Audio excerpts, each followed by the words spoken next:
हम इस वीडियो में बात करने वाले हैं डोमेन अथॉरिटी के बारे में, पेज अथॉरिटी के बारे में, जिसे DA और PA भी बोलते हैं।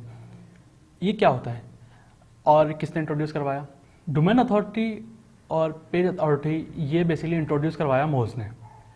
ये क्यों करवाया? जब एक पेज है कोई भी, उसको चेक करने के लिए कि इसकी क्या वैल्यू है, क्या अथॉरिटी है, ऐसा कोई टूल था नहीं उस टाइम पे मार्केट में जब इसने इंट्रोड्यूस करवाया। ना ही गूगल कोई ऑफर कर रहा था ऐसा टूल जिससे चेक करा जा सके कि आपके पेज की अथॉरिटी क्या है। अब मैं किन्ने कोई वेबसाइट खोली, ठीक है, मैं किसी एक वेबसाइट पे गया, मैं कैसे एनालाइज करूं भाई इसकी अथॉरिटी है या नहीं है, इसके अच्छे लिंक्स हैं या नहीं है, कैसे एनालाइज करूं? तो इसके लिए मोज ने एक टूल इंट्रोड्यूस करवाया, ठीक है। उसमें इस चीज़ को हम एनालाइज कर सकते हैं कि उसकी अथॉरिटी क्या है, उस पेज की अथॉरिटी क्या है। डोमेन मीन्स के पूरा डोमेन, लेट सपोज abc.com एक डोमेन है, उस पूरे डोमेन की कितनी अथॉरिटी है, उसमें 10 पेजेस हैं, उन सबकी एक ही अथॉरिटी होगी, ठीक है ना। अब abc.com/डिजिटल मार्केटिंग कोर्स इन कराची एक पेज ही बन गया। इसकी अथॉरिटी जो होगी वो पेज अथॉरिटी में आएगी, इसकी अलग अथॉरिटी होगी।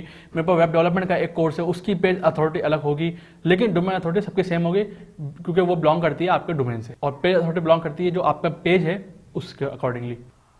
मोज जो इसको कैलकुलेट करता है वो करता है आउट ऑफ 100। लेट सपोज मेरे पास जो वेबसाइट है abc.com, उसकी अथॉरिटी है 20, तो 20 जो है आउट ऑफ 100 है।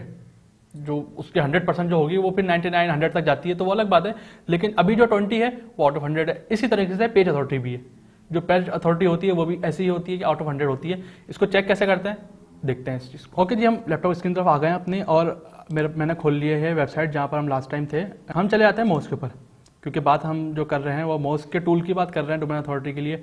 मैं ले लेता हूँ ये वाली वेबसाइट w3school.com। मैंने इसको कॉपी करा, ये मोज का होम पेज है, इस पर आप जाके सिंपल साइन अप कर सकते हैं, लॉगिन कर सकते हैं। देन उसके बाद लिंक एक्सप्लोरर करके इनका एक टूल है, आप जैसे ही यहाँ पर पेस्ट करते हैं अपना पेज, तो ये थोड़ी सी देर के बाद आपको बता देगा उस पेज के स्टेट्स क्या है, उसकी अथॉरिटी।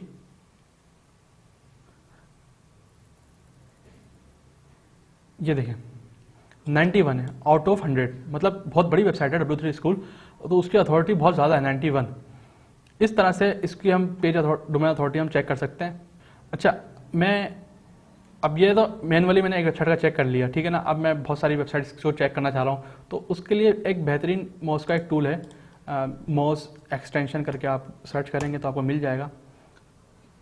मोज एक्सटेंशन क्रोम के अंदर खोल लेते हैं, यहाँ से इसको ऐड कर लेते हैं अपनी ब्राउज़र के अंदर।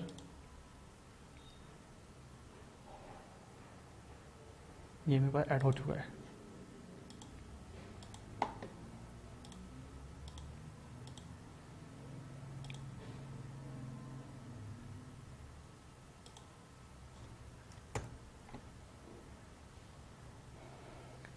अच्छा, ये जैसे मैंने एक्सटेंशन ऐड करा और वेबसाइट का पेज को रिफ्रेश करा, तो देखें मेरे पास यहाँ पर स्टेट्स आ गए। DA मीन्स डोमेन अथॉरिटी इसकी 91 है, जो मैंने टूल में भी चेक की थी। PA जो है 78 है, ठीक है।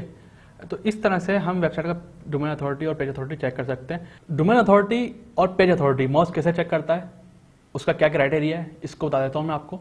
सबसे पहले जो मैंने आपको स्टार्टिंग में कहा था कि आपका स्ट्रक्चर वेबसाइट का अच्छा होना चाहिए, वेबसाइट पर कॉन्टेंट अच्छा होना चाहिए, बैकलिंक्स आपके अच्छे होना चाहिए, तो वो मोज भी यही करता है। सिंपल, आपका चेक करता है वो आपके पेज इतना वैल्यूएबल है यूज़र के लिए, उसके बाद वो अथॉरिटीज बिल्ड करना शुरू करता है आपकी वेबसाइट की। जो वेबसाइट का कंटेंट है वो इतना वैल्यूएबल कंटेंट है आपका, जो यूज़र को रीड करने में इजीली है, मैनेज सही से करा हुआ है। और फिर बैकलिंक्स आप जो बना रहे हैं वो स्पैमिंग बैकलिंक्स तो नहीं है, ठीक है ना, रेलिवेंसी है बैकलिंक्स में, जब बना रहे हैं वो उनकी अथॉरिटी अच्छी है, वो सब चीज़ें चेक करके इसको स्कोर कर रहा होता है। तो ये बेसिकली मोज का अपना DA और PA हैं, और पेज की अथॉरिटी चेक करने के लिए टूल्स हैं। और जब आप लिंक बिल्डिंग करें, कहीं पे बनाएं, तो आप इस चीज़ को चेक कर लें कि उसकी अथॉरिटी अच्छी है या नहीं।